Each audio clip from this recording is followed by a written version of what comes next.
Coming up on the Inside Indiana Business Television podcast, a big name in Indiana business sounds off on anti-Asian hate crimes. A high-tech sustainable farm grows its reach. We introduce you to the Bob Ross experience. Cardinal Spirits in Monroe County continues to grow. The IU Simon Cancer Center has ambitious goals. We get a progress report on the NCAA tournament in central Indiana. And Indiana's online university addresses COVID's impact on women. Welcome to the Inside Indiana Business Television podcast. I'm Andy Ober. A high-profile Indiana executive is among those taking a stand on the issue of increasing violence against Asian American and Pacific Islander communities. Cummins CEO Tom Linebarger joined Inside Indiana business host Gary Dick to explain what he's seeing and how his company is handling the issue. Well, as mentioned, and it's getting a lot of attention, certainly nationally, the rise in hate crimes and situations against Asian Americans. Certainly the situation in Atlanta, which has not officially been determined yet to be a hate crime, but it is really shining a light on something that is borne out in the numbers, and that we're seeing increasing instances of hate directed at Asian Americans. What are you seeing? The same. Whatever happens, whatever is determined by Atlanta, there is no question that the number of incidents is rising in our communities. I was recently speaking to our employee resource group, and where Asian Americans and Asian descent employees are there, and all of them expressed a mix of emotions of anxiety, of disappointment, of anger. But what they are feeling and seeing is an increase in aggressive tactics and incidents against them in neighborhoods that they used to feel welcome and safe. It's a clear change. It's a clear increase in violence and aggression, and it's making them feel scared and anxious for their families. And you felt strongly enough about it to issue a memo to employees that was very specific, very direct about the situation, about things that can be done, things that should be done. And I think interesting, to me at least, I think is the history of Cummins dating back to the civil rights movement in speaking out and getting engaged in social issues. We always want to speak up against discrimination, especially when it's affecting our employees, their families, and our communities. We know that discrimination makes a bad community, and it weighs on all of us. It impacts all of us negatively. It impacts our business because it's hard to recruit families to come to communities where hate is going on. They don't want to raise their kids in those environments.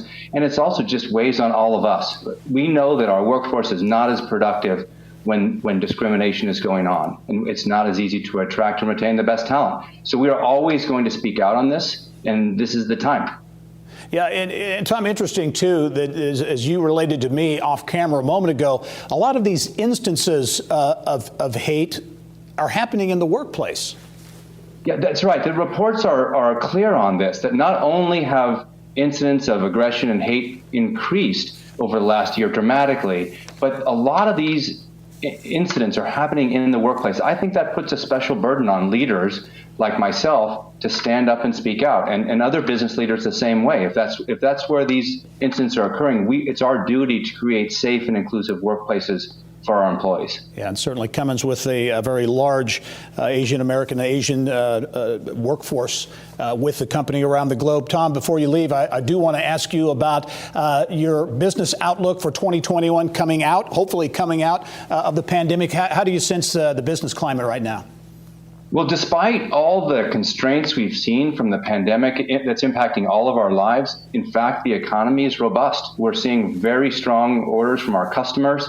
That really started fourth quarter of last year. We started to see significant increases, and that's continuing now. And our biggest struggle today is keeping up. Our supply chain has been impacted pretty significantly from the pandemic over the last 6 or 9 months. And then I would say even our own factories have had challenges with absenteeism and other things related to the disease. Now it's getting better. The communities are getting stronger. Our ability to respond is getting better. I feel very optimistic about our orders and our business for the year. Yeah, very bullish. That's positive news. As we wrap up, Tom, your thought on getting back into the office, back into the manufacturing operations, which certainly have been manufacturing, but how about that back to normal or whatever that normal will be post-pandemic? Yeah, well, our manufacturing sites and our technical centers have been working throughout. We've made a lot of changes and improvements to those places. Those are improvements, many of them that we'll keep because they're just better for everybody. We are also making changes to the way we do work all across the company. We've learned a lot in the last year where we've been working remotely, ways to do things more effectively, to travel less, to connect better. But we are all looking forward to the day when we can actually come in the office and see each other. We all miss each other, just to be clear about it. And we are hoping that in the fall we'll be able to do that. We're going to start experimenting with vaccinated groups in the summer, bringing some people in. But I think it will probably be the fall before we really get all the way back in the office, and we are excited about it. Always great perspective. Tom Linebarger, the CEO at Cummins. Tom, thanks very much for joining us. Hope to see you soon. My pleasure, Gary. Take care. All right. South Bend-based Pure Green Farms is one of the most high-tech, sustainable indoor farms in the country. The company has started shipping its first harvest of hydroponic lettuces to Kroger stores in the Midwest. CEO Joe McGuire came on the show to talk about how the company's innovative approach can benefit the environment and consumers. Well, let's talk about this. A very interesting setup. You have Pure Green Farms, southwest side of South Bend, 4 acres under roof right now, some hydroponic lettuce growing. Talk about that process. Yeah, so we grow fresh lettuce that normally would come from the West Coast of the country right here in South Bend, and we do it using hydroponics. And hydroponics is how you just basically grow lettuce in water.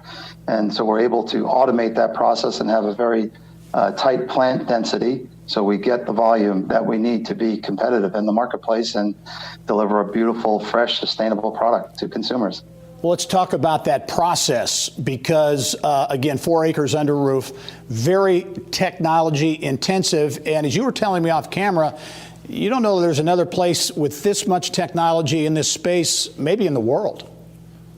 Yeah, that's what we're being told. Some of the contractors that we work with who build these types of greenhouses all over the world are telling us that this is probably one of the most advanced greenhouses that they've ever worked in the world. Which is interesting, and it's all about everything from climate to irrigation to controlling light to controlling nutrients, temperature, et cetera. And basically you're saying human hands don't touch the product, don't touch the lettuce until they get to the consumer's home. That's correct. Yeah, from the time that we sow the seeds to the time that we process the lettuce and get it into the container, everything is automated. It's all controlled by robotics and sensors all over the greenhouse. Yes. And the harvesting area. Yeah, so tomatoes I know have been big in the hydroponic area. Now focus on lettuce and strawberries. What's the opportunity for Pure Green Farms in your view, Joe, from a growth opportunity standpoint? Yeah, we think that the opportunity is big. That's why there's a big investment that was made here. And we think that we're in a very good location to reach a lot of population. And we think that we can be part of this evolution that's happening in the marketplace where we're changing supply chains and making them better. We're making better products, and we're able to do it with less of a burden on the environment and less of a burden on land. You know, I think we all know what's going on the West Coast. There's a shortage of water, shortage of labor. So you've got all these pressures, and we could do it better here, and we can make it safer and fresher. Yeah, and you mentioned that investment, nearly $30 million, which is a big number, certainly. As we wrap up, Joe, I know you're in stores now. You got that first harvest you've been working on.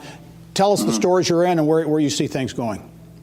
Yeah, so right now we're in a whole bunch of northern Indiana Kroger stores, going all the way down toward Indianapolis, and then starting April 5th, we will be in 18 of the Martin stores.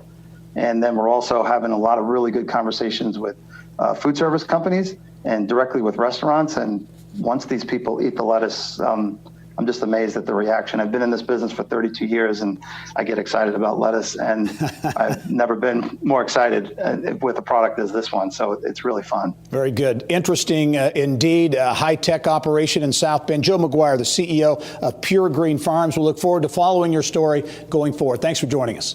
Great. Thanks, Gary. You remember Bob Ross, the puffy-haired artist who entertained PBS viewers for years on a show, The Joy of Painting. He filmed the show at the historic Minnetrista Museum in Muncie. The attraction is now honoring Ross and his work in a unique way. Inside Indiana business reporter Mary Rachel Redmond takes us there. Who is Bob Ross? Maybe there's some happy little leaves that live up here. Bob Ross is an iconic painter. Let's take a 1-inch brush and some titanium white. And not just a painter, he's an iconic teacher for an entire generation of kids, of adults, of an entire world. Inside this old yellow brick house in Muncie, you can almost hear those soothing signature phrases. Let's build us a happy little sky. And giving his audience permission to make happy accidents. Be brave. This is your bravery test. So this is the actual studio that the Bob Ross did all of these amazing paintings. Yeah, and this is the actual studio, this is his actual easel, and this is one of his actual paintings. From 1983 to 88, Bob Ross taped seasons 2 to 15 on the first floor of what was once home to Muncie's public television station, WIPB. But once the joy of painting moved production to Ball State, the studio that had created the cultural icon all but disappeared. Ooh, nice color. Maybe a little more red. That is until George Buss and his team at Minnetrista stepped in to revive the Ross legacy. Realizing that this was the room where Bob had painted, and feeling that power of place, and realizing just how powerful that was. So we worked with our collections team to actually interview old staff to understand their memories. So really everything you see in this room is a collection of memories. And you look at the rest of the room and realize how small it is for how big a thing that was happening in it. So step on up, you can get right up close to it, and you can really get a feel for what it would have felt like. Did he stand on this? He did not. That actually is part of one of the things that we've put in just to kind of set the easel off on its own. And he would just kind of do one of these. And this is where his paint buckets were? Yeah, and in fact, here, if you look right here, you see that space where it's a little bit more metal than it is paint? Uh-huh. Well, that's where he would beat the devil out of it.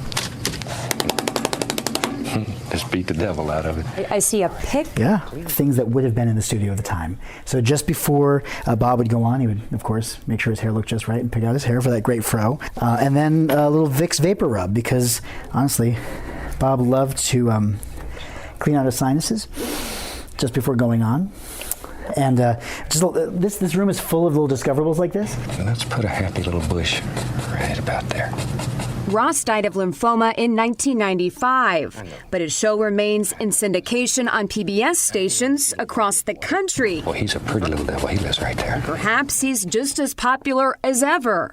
So what would the late painter think of the experience that bears his name? I think he'd be tickled pink. So Bob would love it. I think he would love the idea of his fans being able not just to participate in the space, but also whenever you come here, you get to have an opportunity to put paint to canvas. Because any Bob experience is incomplete without trying something and being part of that fearless creativity. Even the mistakes, they're in there too. Mary Rachel Redmond, Inside Indiana Business. Cardinal Spirits in Monroe County is soaring to new heights with an expansion of its Bloomington bottling plant. The move is expected to double the company's output. Co-founder Jeff Wuslick joined us with details. Well, we've had you on a number of times, including not long after you launched in 2015. So 6 years ago or so, a lot has changed. You're now distributing product in 12 states. I know that number is growing. Talk about, give us a thumbnail description of Cardinal Spirits and the distillery, how things are going. Well, thanks. So Cardinal Spirits, as you said, launched several years ago. We make really great and delicious award-winning spirits and also canned cocktails, of course. And we also do a lot of private label and contract work for retailers, restaurants, even larger brands, all of it done here in Bloomington. Yeah, you had taken over space in the old Otis Elevator building. You've since moved out of that as you've continued to grow. You're adding 20,000 additional feet for packaging. And I know one of the big drivers are canned cocktails. That's really a hot segment right now. It really is. People, especially I think during the pandemic, wanted something a little bit easier to drink at home, maybe even while they're out for a walk or at a park or a playground, wherever it may be. And so our canned cocktails have really taken off across the country. The East Coast really loves them, even out in California as well. You've launched, as I mentioned earlier, some new products this week, this bourbon cream soda and a single malt whiskey. Whiskey is a hot segment of the market as well. So you're really beginning to get into that whiskey market in a big way. Yeah, and the single malt is fun because I think when people think of an American spirit or certainly a spirit from the Midwest, it's always bourbon. And it's, I love bourbon. I'm sure you love bourbon. We all enjoy bourbon. But single malt is also a really great spirit. And we get to use local grain, and we've aged it all here on site. And so I think people are going to love it. It's great to drink neat or a cocktail with it. Yeah, your success, the success of brewers like Sun King and others in Indiana, and you and I were talking off camera, you really credit some of that to kind of the state legislature and the governor's office in terms of creating an environment that allows distillers to grow.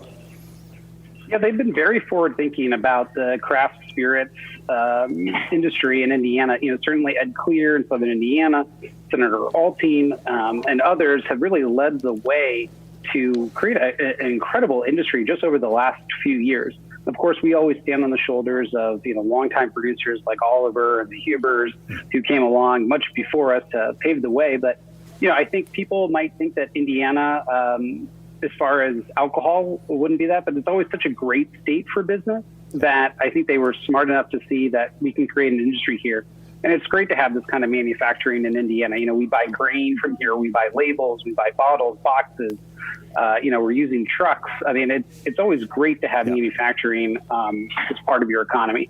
Growing story, Cardinal Spirits in Bloomington. I know you're looking at Colorado and the coast, as West Coast as well, and some other markets. Jeff Westlich, thanks as always for joining us. We'll talk to you soon.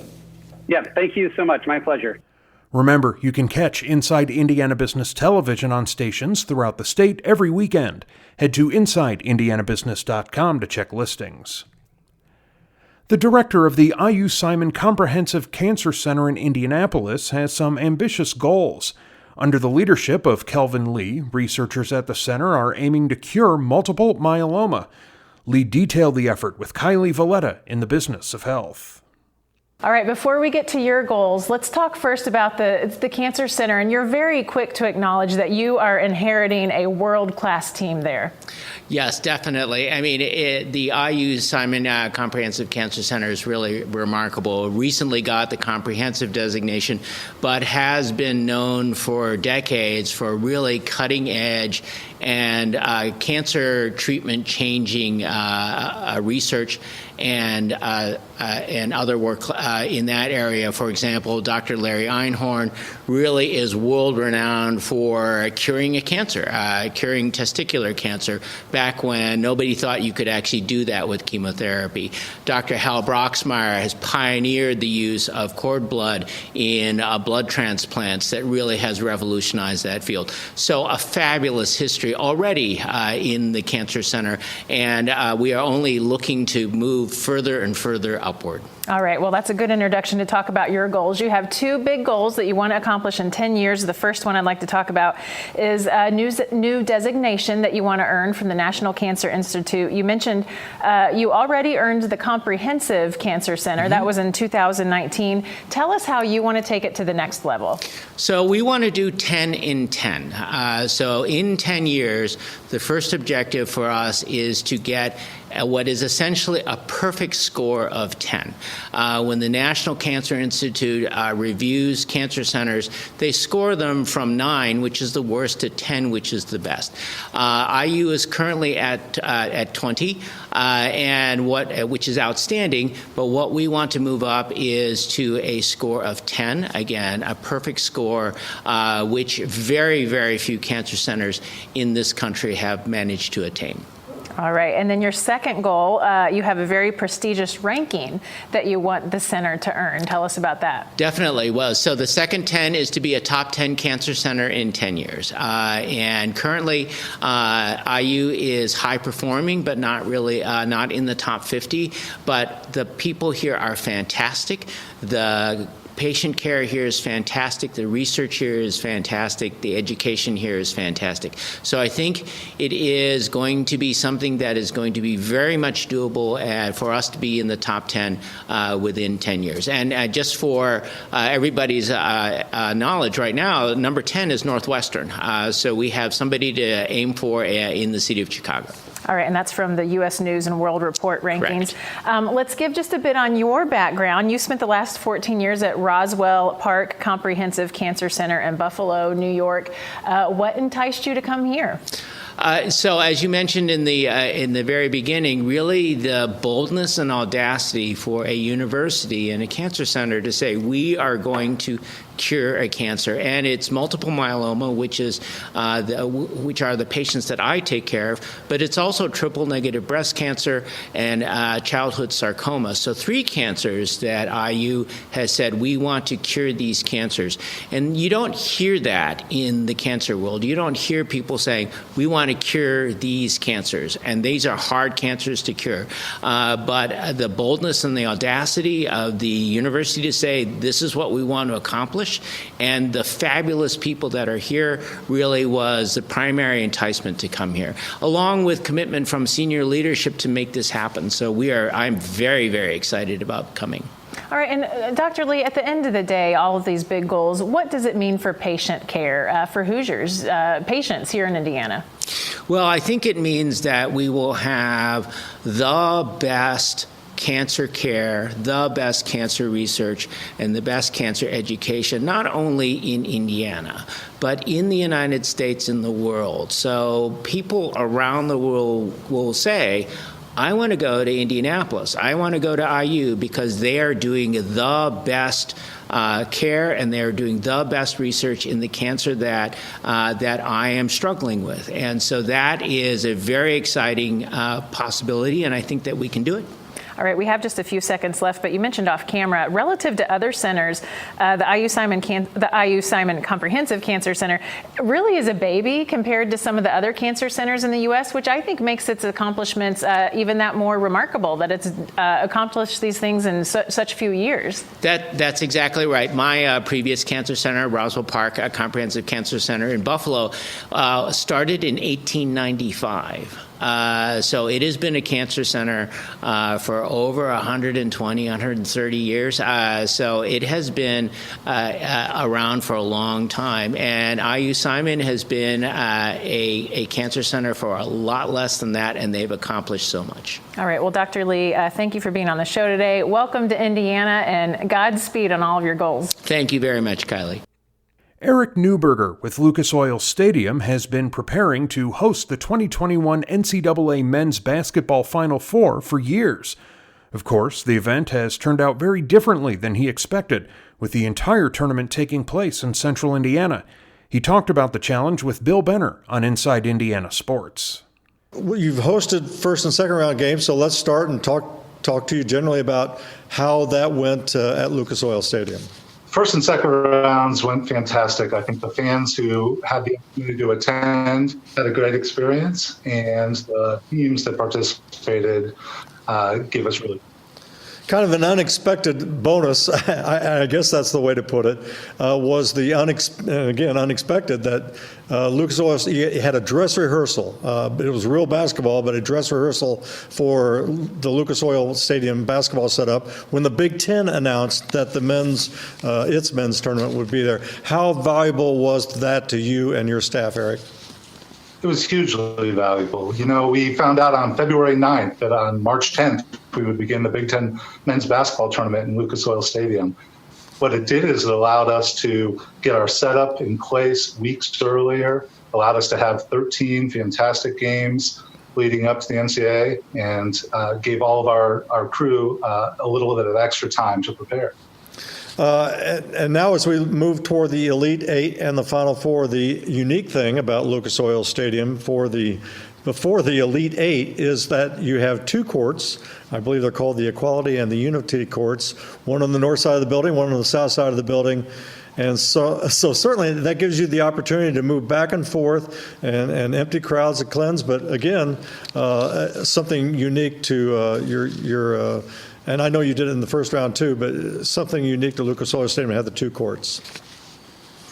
Yeah, that's right. We're going to have a game on the north and a game on the south for each of the 2 days of the Elite Eight. We don't know which one will go first yet as we await broadcast decisions, but it gives us the opportunity to clean and make sure that each court is set and ready to go. And as unique as this experience has been, one of the advantages, and we talked about this, Eric, is the fact that you've got staff who actually go all the way back to the Hoosier Dome days, and so you've got an experienced crew there working with you at Lucas Oil Stadium. We do. The stadium staff lives for these moments. These are the opportunities. These are many of the reasons that folks decide to work for a stadium like ours, because it's not easy work.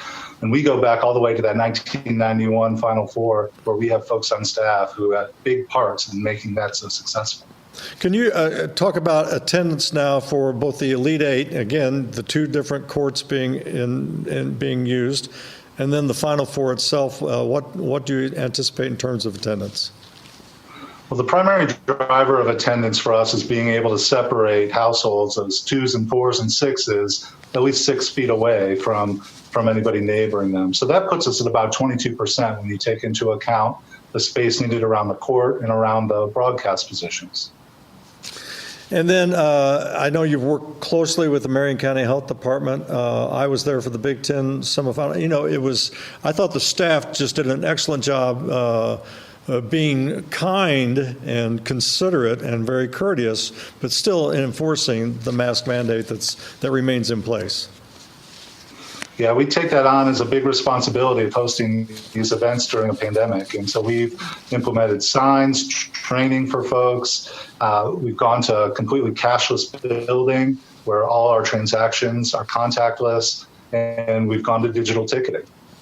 Well, I know one of the treats for me was watching people as they get close to Lucas Oil Stadium. They see the window with the decal, and again, Lucas Oil Stadium has now become synonymous with the Final Four. So this is again another huge asset for the city of Indianapolis. Yeah, the city has really come together to make this all happen. We're really, really proud to be a part of it.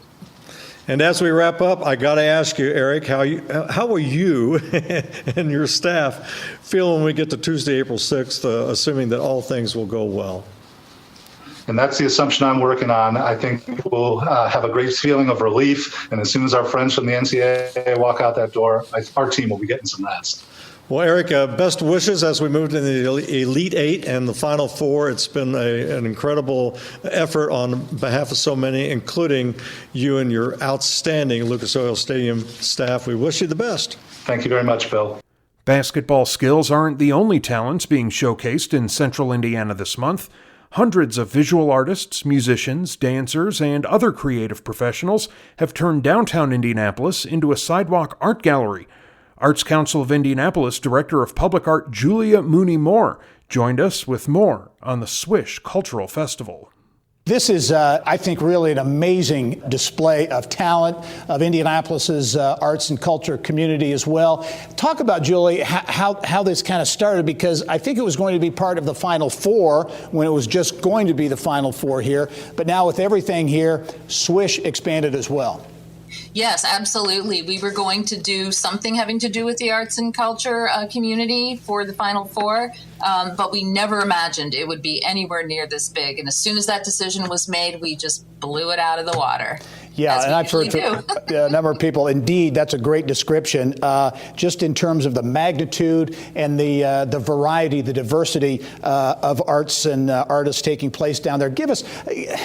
Tough to do it in a limited amount of time, but just give us an idea of what people are seeing downtown with the Swish exhibit. Wow, we have over 650 Indianapolis creatives that are showcased. It's an outdoor arts and cultural festival. We have murals in storefronts. We have scheduled and pop-up performances. We have 4 court murals that are interactive 3-dimensional murals that you can literally step into and interact with. We have a public art tour. And we've got some basketball history tours. And the live entertainment is just, sometimes we don't even know where it's going to be. It'll just pop up. That's great. I think it's a great example, too, and you and I were talking about this off camera, and the fact that sports and arts and culture really have been, for a long time, great teammates, if you will, here in Indianapolis. And this is really a great example of how sports and the arts can come together and have tremendous impact. Yes, absolutely. People aren't just interested in one thing when they come to Indianapolis. They're not just interested in the game. They're interested in seeing everything that we have to offer. And the arts is an important part of what we have to offer. How important is this opportunity as well for the artists from the timing of when it's happening now, coming out of the pandemic? And obviously the pandemic has had a dramatic effect on everyone, but in particular the arts community. Yeah, the arts community experienced about 32,000 cancellations. Wow. And with every cancellation, that's an artist not getting paid or a venue not receiving any income. So this is extremely challenging. And to have the opportunity to put some income into the hands of artists is just astonishing. Yeah. What about the opportunity for Indianapolis, and certainly quality of place, quality of life, very important in the economic development world and attracting companies and keeping companies and talent here. This chance to showcase what's here, how big of an opportunity is that for the arts community? It's huge. Whenever we have whenever we have people coming from all over the country and even the world for such a high-profile event, they're not just looking at the event; they're looking at everything, who we are and what we have to offer, and envisioning themselves here. And it is absolutely something that can turn into much more things down the road. Yeah, Julie, as we wrap up here, give us an idea. What are you hearing? What's some of the feedback you're hearing from people to Swish Indy? Well, first of all, they're saying we had no idea that there were so many good artists in Indianapolis. And these are people who live here, which is really amazing. And then we're seeing visitors saying Indy is fun. Indy is exciting, and they really rolled out the welcome mat for us. And I think arts are very much part of that welcome mat. Very well said. The Swish Arts and Cultural Festival continues in downtown Indianapolis, really making a splash, if you will, during March Madness. And Julia Muni-Moore, really appreciate you taking the time to join us, and good luck with the rest of March Madness and beyond. Thank you very much. Take care. And finally this week, the COVID-19 pandemic has had a disproportionate effect on women in the workforce, with more than 140,000 women losing jobs between November and December of 2020 alone, according to the Bureau of Labor Statistics. Indiana's public online university, WGU Indiana, is looking to help. Chancellor Allison Bell told us how in our Eye on Education segment. I know there's been a lot of coverage on the impact on women during the pandemic, but in terms of that disproportionate impact on women, and especially women of color, what are you seeing? Well, I think that what we know is that women and women of color tend to work in service industries. Those industries have been highly impacted by the pandemic. So retail and education and healthcare. And now they've lost their jobs. They're at home, probably looking for a way to, now that things are starting to return to normal, get back to work. And one of the ways they can do that is through education. Talk about what you're seeing here in Indiana specifically. I know you don't have numbers per se, but maybe some anecdotal stories you're seeing of women being impacted during the pandemic. Absolutely. And a couple of different women that I met just recently who are scholarship recipients for WGU Indiana. One woman, her name is Tosi. She graduated from Ivy Tech. She was working full time. She had a couple of things happen in her personal life around the pandemic and lost her job as she applied to return to complete a bachelor's degree at WGU Indiana. And she said to us that, if it weren't for this flexible option, she wouldn't be able to complete her degree. And then so she'd be at home, single mother, and no work. So she's one example of someone who was impacted. Another woman that we met recently, she was working on her degree while she, at a brick and mortar institution, while she worked in a classroom, working toward her teaching degree, found out she was pregnant, was unable to continue working in the classroom, had to stop her degree program progress. And found WGU Indiana, and now she's working towards her degree here. But those are a couple of examples here in Indianapolis. You sense that education in general is that lifeline, or can be that at least part of that solution, especially when it comes to women in the workforce as we go post-pandemic. Absolutely. I think here's what's important to remember is that we're generalizing, and there are always exceptions, but women primarily also bear the responsibility of caregiving. They suddenly have become homeschoolers. Women now spend an average of 15 hours a week on care outside of work, right? So if they've lost their jobs, they're taking care of their children at home, and now they're needing to maybe redirect, find a new career path. One of the ways they could do that is by returning to complete a degree. But if you're not working, you need something that doesn't cost very much, that's affordable, that's flexible, and that's what we offer at WGU Indiana, but there are a lot of options like that out there. Yeah, as we wrap up, Allison, as you look at, again, that post-pandemic world from a WGU Indiana standpoint, obviously you're an online institution, but how do you sense that the quote-unquote new normal will be coming out of the pandemic? Yeah, I think the new normal is going to incorporate a lot of the flexibility that was forced upon us. You know, when the pandemic hit, we all went home. We all started doing school online. And we've seen that it can work and that it actually makes more sense in some ways. So I think we'll continue to see that flexibility in our work lives. And then, you know, in hybrid, learning formats, whether it be in the K-12 setting or in the secondary education setting. Allison Bell's the chancellor at WGU Indiana. And Allison, as always, great to have you on the show. Hope to see you soon. Thanks, Gary. That wraps up this week's Inside Indiana Business television podcast. Remember, you can find all of this week's TV segments, as well as the top business news from throughout the state, at InsideIndianaBusiness.com. While you're there, you can also subscribe to our platform of free e-newsletters. This is Andy Ober for Inside Indiana Business.